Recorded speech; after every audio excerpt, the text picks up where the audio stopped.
Hello, Kelly here, Kelly's Soroka Life with day 5 of our Spring Magic Challenge with the new moon in Aries.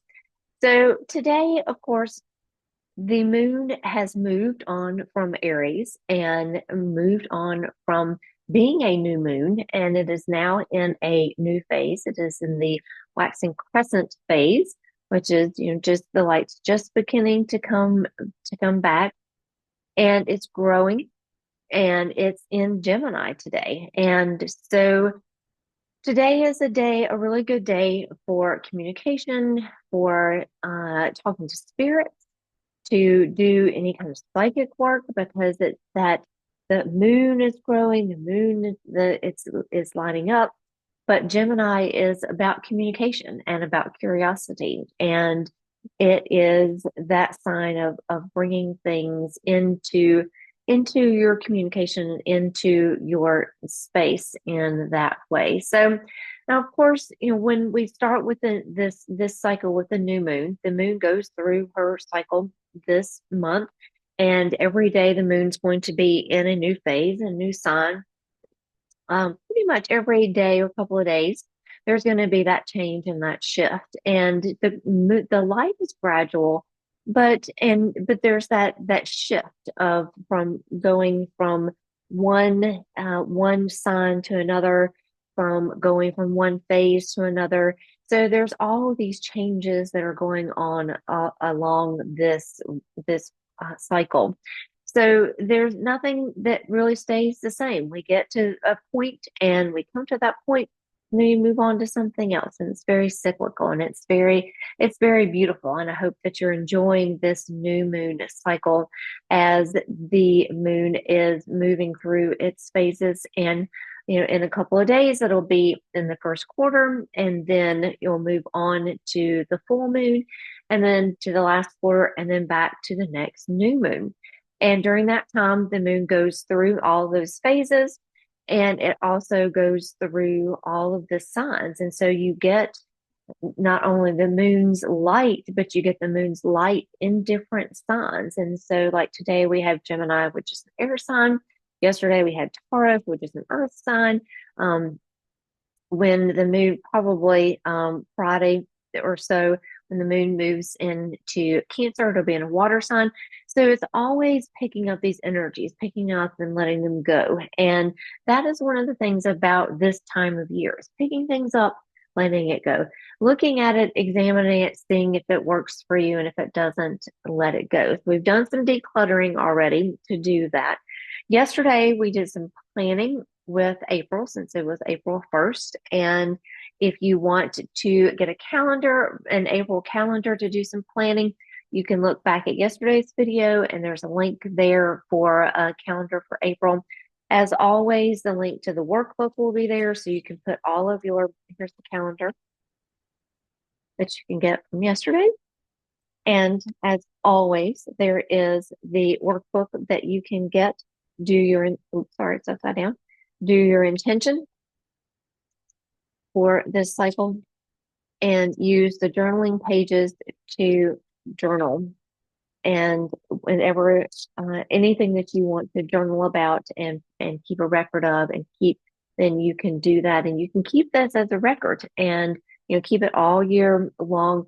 Hopefully, I'm going to do one of these, not challenges, but at least one of these little workbooks for you to do some things during that new moon cycle, every moon cycle for this next astrological year. That's my hope, is to do that. And today, this month just seemed like a good time for challenges. And speaking of our challenge today, we did some planning and we've done some decluttering. And today I want to move on and kind of move into something a little bit more magical, and look at the ways to cleanse or clear a space magically. Now, there's lots of ways that you can do this, and I've talked about some before, but today we're going to specifically talk about herbs and spices, things that you can use in your home, things that are already there, that you probably already have around you, and that you can use, and the different ways that you can use it, because there's so many different ways. And the great thing about magic is that there's so many different ways to use your tools, to find tools that work for you, many different ways to do the same thing, using different supplies and the different things that you have on hand. So these are some things that you probably already have or that you can get very easily and use it in lots of different ways that you can use it. So today I'm going to kind of touch on 5 different herbs and spices that you can use, um, and one is kind of more of a food stuff, but you can use that as well. But things that you can use that, like, and kind of and tap into your kitchen witchery and tap into that place, even if you don't like to cook or even if you don't go in the kitchen very often. These are things that you can do and use in the way that feels good to you. Now, all of these things you can cook with. You can make teas, you can make all kinds of things, and we'll talk about that as we go along. My favorite thing to do, especially if you're using these things to cleanse and clear, is to burn them. I like to burn herbs. I like to have herb bundles. I like to have just little pieces of herbs and dried, bits and things that I put in a little cauldron. I have a little cauldron here that I keep on my desk, and I put lots of different things in it and just put it there. And put and burn things in it. And so right now I have some bay and some little sticks of dried sage. So, and these are things that you can use and that are that are very cleansing and clearing, depending on what you need them for. So let's start with, since I have bay, and that's one of the ones that I've been using, dried bay leaves. You can get dried bay leaves in the grocery store in little jars, or you can buy them from herb places like herb stores. You can probably find them at local farmers markets and things like that. If it's something that is native to your area, but you can do those, and you can find places that have, if you want something that's organic, that you want to make sure that is food grade and organic and safe, and non-pesticides and all that kind of stuff, then look for specific things. But otherwise you can use ones that just you get in the grocery store. And I like to just set the leaves on fire and burn them, and I can hold them. And I like the bay leaves because most of the time they're long, and sometimes they'll have little stems on the end, and you can just wave it around as you burn it. And it has, I mean, it's not a great smell, but it is very cleansing, and it's very clearing, and it's very, to me, bay is very gentle. It's a very gentle cleansing, clearing.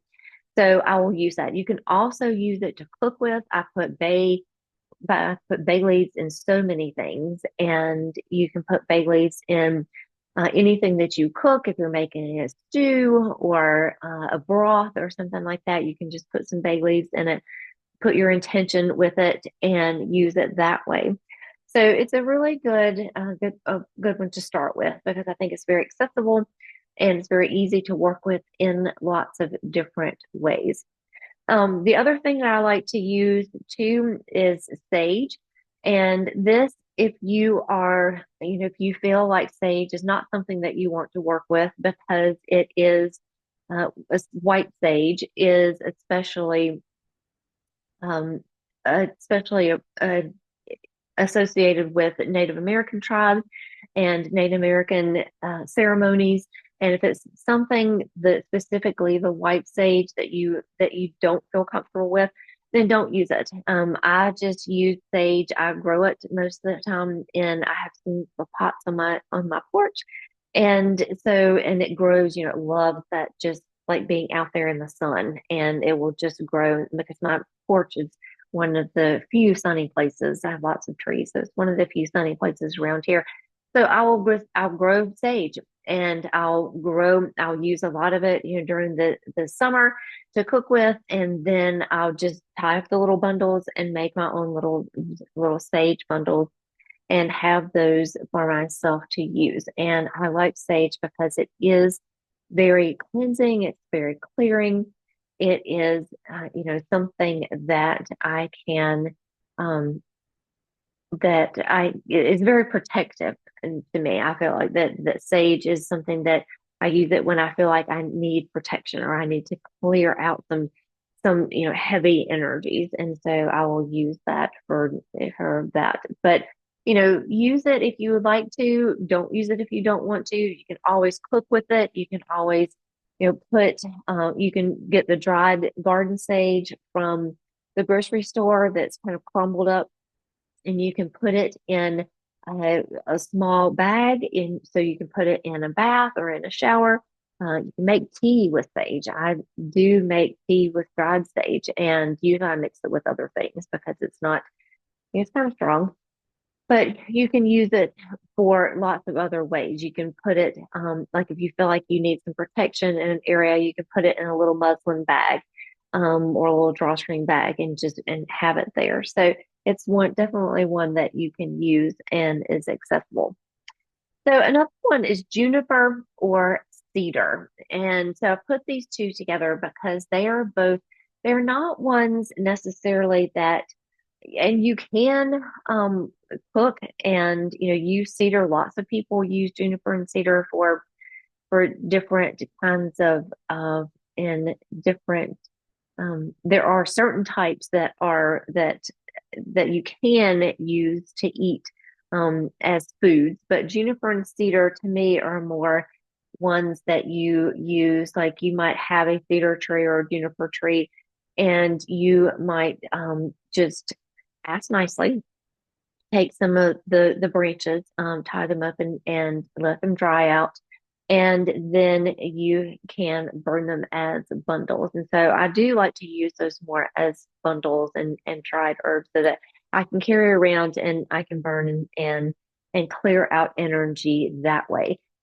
You can use these. These are really nice to use in a simmer pot. And we're going to talk about another thing that you can use in a simmer pot as well. So you can put a little pot on the stove. You can put some of this juniper or cedar in it that you've picked somewhere, rinsed well.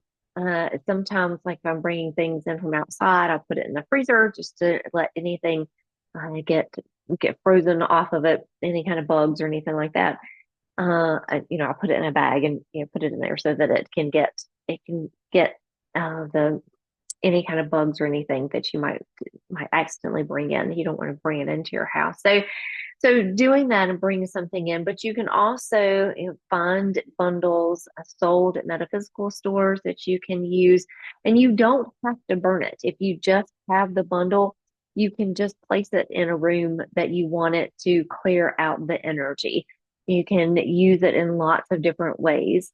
You can use essential oils of juniper and cedar. Just make sure if you do use essential oils that you're very careful, because essential oils can be just like anything that we use, anything that seems safe. If you overdo it or if you're allergic to it, anything like that can be harmful, and you want to be very safe. So anything, and I'll say it again at the end too about being safe working with herbs but juniper and cedar oils are really nice because they have nice smells, especially in winter. A lot of people like to use them in the winter, but oils are very tricky to work with, and you really need to know something about oils or have somebody that can teach you about the oils and how to use them very safely. A lot of people like to burn the oils, and they're really good for that.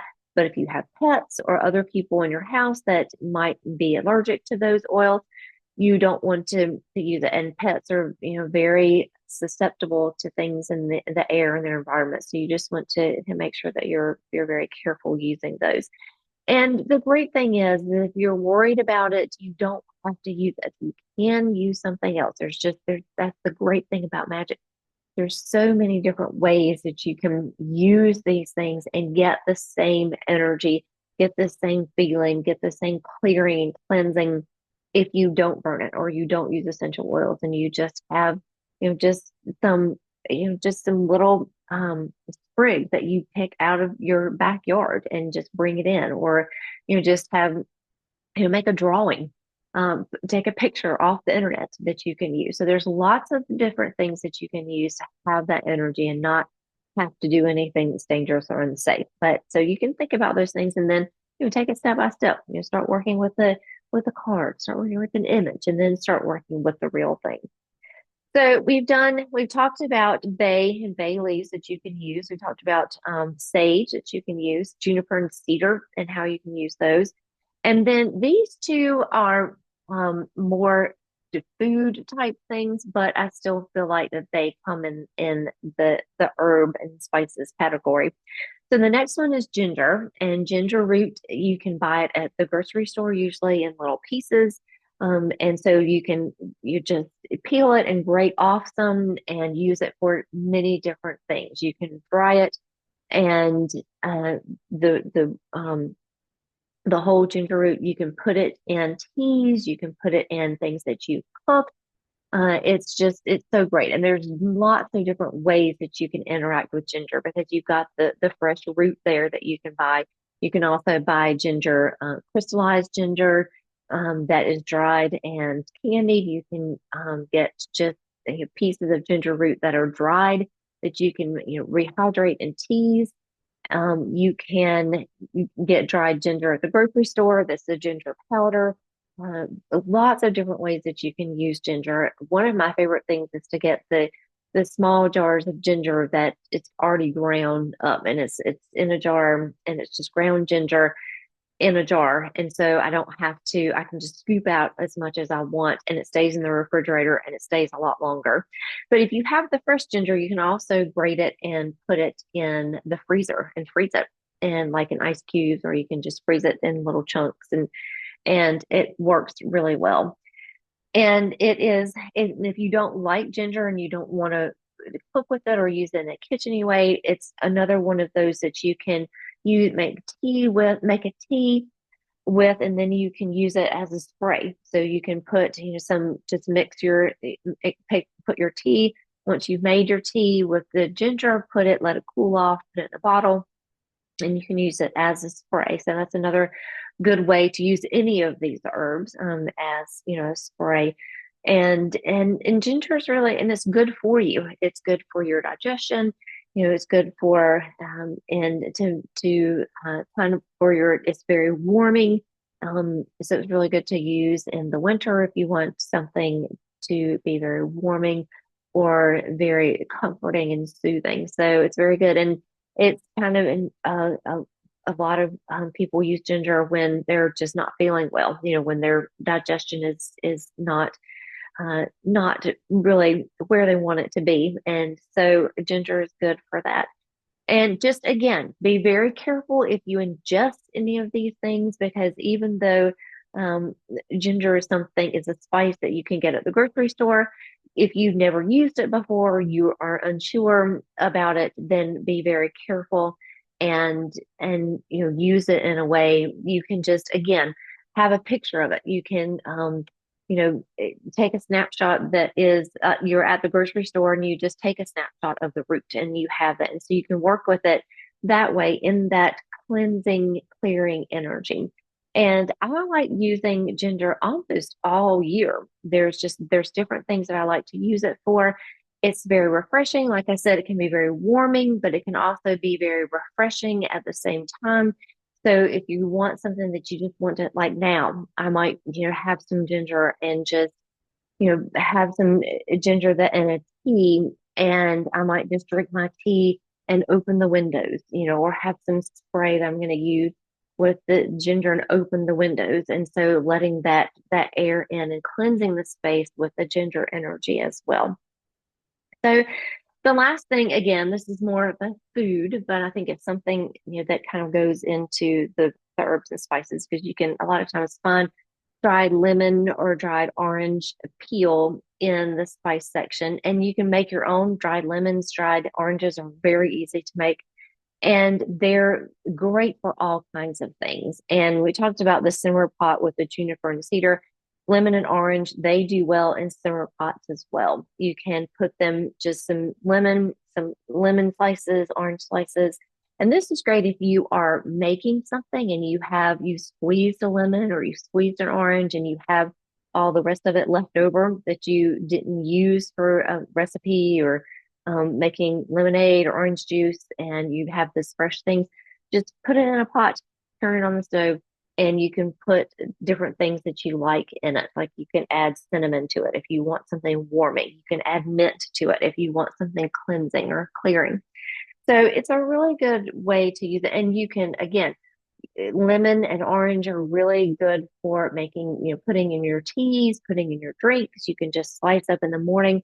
A lot of people start their day with a warm glass of water with some lemon in it. You can do it with orange as well. And so it's really good for you. Lots of vitamin C, especially in the winter when we need, the vitamin C and that fresh, sunshiny place, but also in the summer. Lemon and orange are great in the summer to make, refreshing drinks and things like that. And you can mix them with so many different kinds of other herbs and spices. Like I said, cinnamon is a good one.